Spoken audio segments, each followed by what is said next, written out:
The people who call themselves the followers of Jesus Christ are currently the most divided faith group on earth.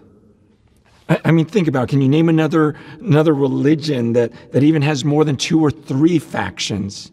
Meanwhile, we've split ourselves into denominations that don't get along, and those denominations have churches that don't even get along, and those churches themselves keep on splitting and dividing. And now we've got individuals creating their own websites and their own followings, claiming that they're the only ones who get it.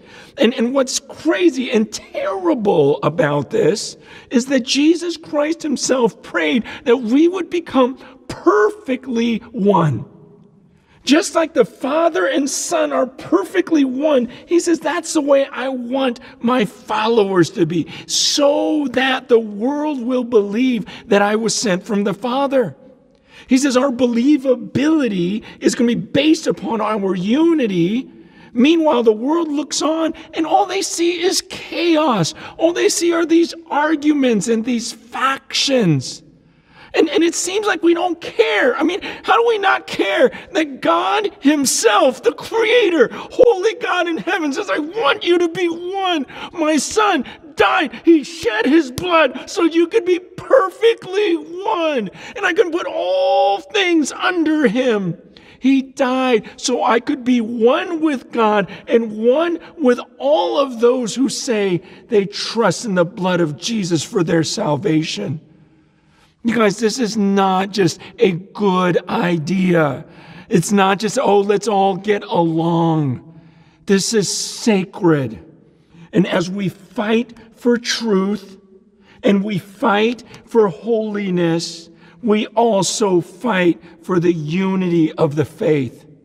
It says in Ephesians 4, he goes, I urge you to walk in a manner worthy of the calling to which you've been called, with all humility and gentleness, with patience, bearing with one another in love, eager to maintain the unity of the Spirit in the bond of peace. There's one body and one Spirit, just as you were called to one hope that belongs to your call. One Lord, one faith, one baptism, one God and Father of all, who is over all and through all and in all.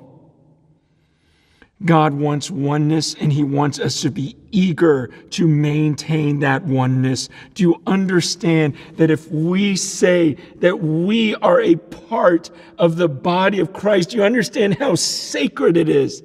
That God himself, that Jesus would say, you are a member of my body.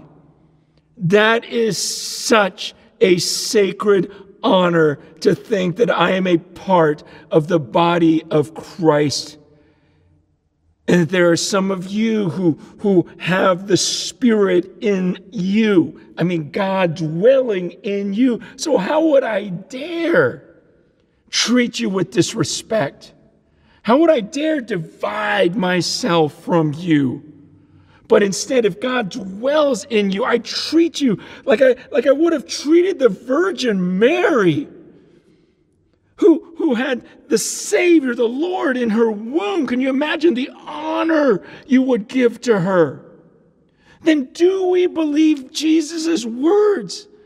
That God himself dwells in us now. And if that is true, shouldn't we be so blown away by this honor? And shouldn't we show so much reverence toward anyone else who has God dwelling in them?